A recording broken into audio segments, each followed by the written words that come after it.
Hi everyone, welcome to my channel. അപ്പോൾ ഇന്ന് നമ്മൾ ഡിസ്കസ് ചെയ്യാനായിട്ട് പോകുന്നത് ഹതാശ സെ ഏക് വ്യക്തി ബാഠ് ഗയാ ഥാ എന്ന് പറഞ്ഞ ചാപ്റ്ററാണ്. അപ്പോൾ അതിൽ താഴെ കൊടുത്തിട്ടുള്ള വിനോദ് കുമാർ ശുക്ലിൻ്റെ കവിത നമുക്ക് ആദ്യം നോക്കാം. ഹതാശ സെ ഏക് വ്യക്തി ബാഠ് ഗയാ ഥാ. हताशा से एक व्यक्ति बैठ गया था. व्यक्ति को मैं नहीं जानता था, हताशा को जानता था. അതായത് നിരാശനായ ഒരു വ്യക്തി ഇരിക്കുന്നുണ്ടായിരുന്നു. വ്യക്തിയെ എനിക്ക് അറിയില്ലായിരുന്നു, പക്ഷേ നിരാശയെ എനിക്കറിയാമായിരുന്നു. ഹതാശ എന്ന് വെച്ചാൽ നിരാശ. इसलिए मैं उस व्यक्ति के पास गया, मैंने हाथ बढ़ाया. അതുകൊണ്ട് ഞാൻ ആ വ്യക്തിയുടെ അടുത്തേക്ക് പോയി അദ്ദേഹത്തിനു നേരെ കൈ നീട്ടി. പാസ് ജാന അടുത്തു പോവുക, ഹാത്ത് ബഡാന കൈ നീട്ടുക. मेरा हाथ पकड़कर वह खड़ा हुआ.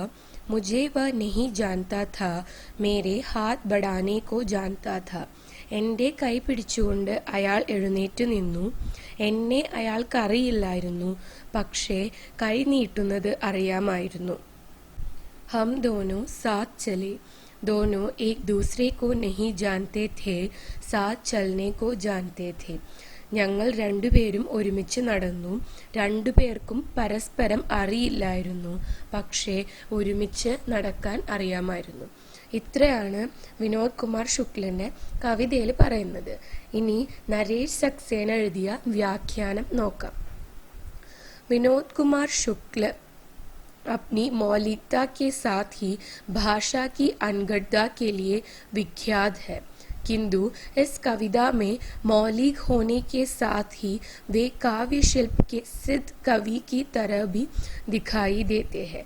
വിനോദ് കുമാർ ശുക്ല എന്ന കവി തൻ്റെ ആശയങ്ങളുടെ ഒറിജിനാലിറ്റി, മൗലികത എന്ന് പറഞ്ഞാൽ ഒറിജിനാലിറ്റി, അതുപോലെ തന്നെ ഭാഷയുടെ ശരിയായ ഉപയോഗത്തിനുമാണ് പ്രശസ്തനായിരുന്നത്. അൻഗഡ്ത എന്ന് പറഞ്ഞാൽ ശരിയായി ഉപയോഗപ്പെടുത്തുക. പക്ഷേ ഈ കവിതയിൽ ആശയങ്ങളുടെ ഒറിജിനാലിറ്റിയോടൊപ്പം തന്നെ കാവ്യശില്പത്തിലെ സിദ്ധനായ ഒരു കവിയെ പോലെയാണ് അദ്ദേഹം കാണപ്പെടുന്നത്. കവിത के अर्थ इतने सहज और साफ है कि उन्हें व्याख्या की दरकार नहीं है. सरल शब्दों वाले वाक्य स्वयं ही अपना मर्म कह देते हैं. കവിതയുടെ അർത്ഥം ഇത്തന സഹജ്, സഹജ് എന്ന് പറഞ്ഞാൽ സിമ്പിൾ, ഓർ സാഫ് ക്ലിയറും ആണ്. അതുകൊണ്ട് തന്നെ ഈ കവിതയ്ക്ക് ഒരു വ്യാഖ്യാനത്തിൻ്റെ ആവശ്യമില്ല. ദർക്കാർ നഹി ഹെ എന്ന് വെച്ചാൽ ആവശ്യം ഇല്ല.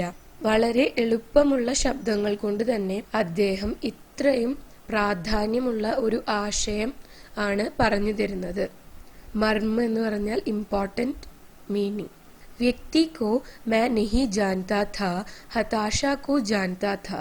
कहते ही वे जानने की हमारी उस जानी पहचानी रूढ़ी को तोड़ देते हैं जो व्यक्ति के नाम, पते, उम्र, ओहदे या जाति से जानने को जोड़ती है. വ്യക്തിയെ എനിക്ക് അറിയില്ലായിരുന്നു, പക്ഷേ നിരാശ എനിക്കറിയാമായിരുന്നു എന്ന് പറയുന്നതിലൂടെ ജാന്ന അറിയുക എന്ന് പറഞ്ഞ നമ്മൾ ഒരുപാട് കാലമായി വിശ്വസിച്ചു വരുന്ന ഒരു കാര്യത്തെ അദ്ദേഹം പൊട്ടിച്ചെറുകയാണ്. രൂഢി എന്ന് പറഞ്ഞാൽ ഒരുപാട് കാലമായിട്ട് ഫോളോ ചെയ്തു വരുന്ന ഒരു വിശ്വാസം. അതെന്താണ്?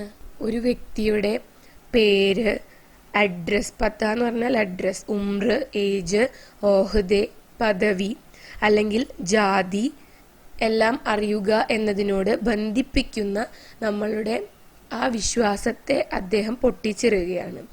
यदि हम किसी व्यक्ति को उसकी हताशा, निराशा, असहायता या उसके संकट से नहीं जानते तो हम कुछ नहीं जानते. നമുക്ക് ഒരു വ്യക്തിയുടെ നിരാശയോ നിസ്സഹായതയോ അല്ലെങ്കിൽ ബുദ്ധിമുട്ടുകളോ അറിയില്ലെങ്കിൽ യഥാർത്ഥത്തിൽ നമ്മൾക്ക് ആ വ്യക്തിയെ അറിയില്ല എന്നതാണ് അതിൻ്റെ അർത്ഥം. സടക് പർ ഘായൽ പടേ अपरिचित व्यक्ति को देखकर क्या हम कह सकते हैं कि उसे हम नहीं जानते. റോഡിൽ അപകടം പറ്റി കിടക്കുന്ന ഒരു ആളെ, ഒരു വ്യക്തിയെ കണ്ടിട്ട് നമുക്ക് പറയാനാകുമോ നമുക്ക് അയാളെ അറിയില്ല എന്ന്? ഘായൽ എന്ന് പറഞ്ഞാൽ മുറിവേറ്റ. वास्तव में हम जानते हैं कि यह व्यक्ति मुसीबत में है और उसे हमारी मदद की ज़रूरत है. यह കവിത മനുഷ്യ को മനുഷ്യ की तरह जानने की याद दिलाती है. അതായത് ആ വ്യക്തിയെ കണ്ടാൽ നമുക്ക് മനസ്സിലാവും അയാൾ ഒരു അപകടത്തിൽ പെട്ടുകിടക്കുകയാണെന്നും അയാൾക്ക് നമ്മുടെ സഹായത്തിന്റെ ആവശ്യം ഉണ്ടെന്നും. ഈ കവിത മനുഷ്യനെ മനുഷ്യനായി അറിയണം എന്നുള്ള ഓർമ്മപ്പെടുത്തലാണ്. മുസീബത്ത് എന്ന് പറഞ്ഞാൽ അപകടം, മദദ് കർണ സഹായിക്കുക, ജറൂറത്ത് അത്യാവശ്യം, യാദ് ദിലാന ഓർമ്മിപ്പിക്കുക. कविता लगातार नहीं जानने और जानने का बयान करती जाती है. शिल्प की इस बारीक कारीगरी को देखें. वह मुझे नहीं जानता था, हाथ बढ़ाने को जानता था. हम एक दूसरे को नहीं जानते थे, साथ साथ चलना जानते थे. यह नहीं जानना और जानना कविता में किसी लोकगीत के स्थाई की तरह बार बार लौटता है. गद्य में लिखी गई किसी कविता में लिरिकल या गीतात्मकता का बोध इस खूबी के साथ हिंदी की किस कविता में आया है याद नहीं आ रहा. നാടൻ പാട്ടുകളിലൊക്കെ വരുന്നത് പോലെയാണ് ഈ കവിതയിൽ ജാന്ന അല്ലെങ്കിൽ നെഹി ജാന്ന എന്നുള്ളത് റിപ്പീറ്റ് ചെയ്ത് വരുന്നത്. ഗദ്യത്തിൽ എഴുതിയിട്ടുള്ള ഈ കവിതയ്ക്ക് ഗീതാത്മകത എന്ന് പറഞ്ഞാൽ സംഗീതാത്മകത, ഒരു ട്യൂണ് കൊടുക്കാൻ വേണ്ടിയിട്ട് ഈ കാര്യം സഹായിക്കുന്നുണ്ട്. ഇതുപോലെ ട്യൂണിൽ പാടാൻ പറ്റുന്ന അല്ലെങ്കിൽ സംഗീതാത്മകതയോടെ പറയാൻ കഴിയുന്ന ഒരു കവിത മറ്റേതുണ്ട് എന്നാണ് അദ്ദേഹം ചോദിക്കുന്നത്. जैसे किसी गजल में आखिरी शेर के आखिरी शब्द श्रोताओं की जुबान पर आपसे आप आ जाते हैं, वैसे ही इस कविता के अंतिम शब्द यानी साथ साथ चलना के बाद यदि कविता पाठ रोक दिया जाए तो सुनने वाले खुद वाक्य पूरा कर देंगे और कहेंगे जानते थे. അതായത് ഒരു ഗസലില് അവസാനത്തെ ലൈനിലെ അവസാനത്തെ വേർഡ് നമ്മൾ പറയാതെ വിട്ടാൽ പോലും കേൾക്കുന്നവർ അത് കംപ്ലീറ്റ് ചെയ്യുമെന്ന്.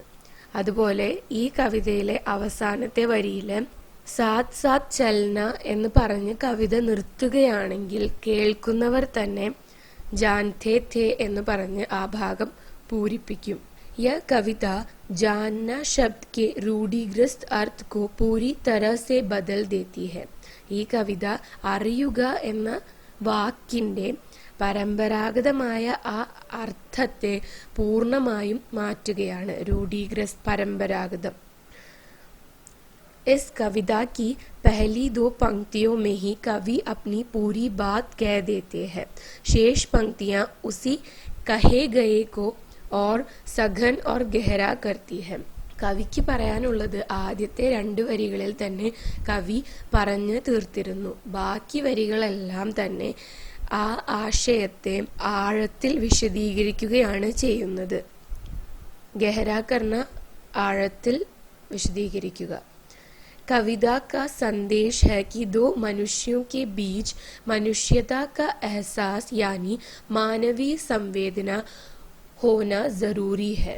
കവിതയുടെ സന്ദേശം 2 മനുഷ്യർക്കിടയിൽ മനുഷ്യത്വം എഹസാസ് ഹോന എന്ന് പറഞ്ഞ ഫീലിംഗ് ഉണ്ടായിരിക്കേണ്ടതും അതുപോലെ തന്നെ മാനവീയ സംവേദന എന്ന് പറഞ്ഞാൽ സഹാനുഭൂതി ഉണ്ടായിരിക്കേണ്ടതും അത്യാവശ്യമാണ്. ജാൻകാരിയ ജറൂരി നഹി ഹെ, മറ്റുള്ള അവരെ കുറിച്ചിട്ടുള്ള അറിവുകൾ അത്യാവശ്യമല്ല. ജാൻകാരി എന്ന് പറഞ്ഞാൽ അറിവ്. किंतु यह संदेश कविता में उपदेश की तरह नहीं आता. പക്ഷേ ഈ സന്ദേശം കവിതയിലെ ഉപദേശമായിട്ടല്ല വരുന്നത്. അതാണ് ഈ കവിതയുടെ ഏറ്റവും വലിയ പ്രത്യേകത.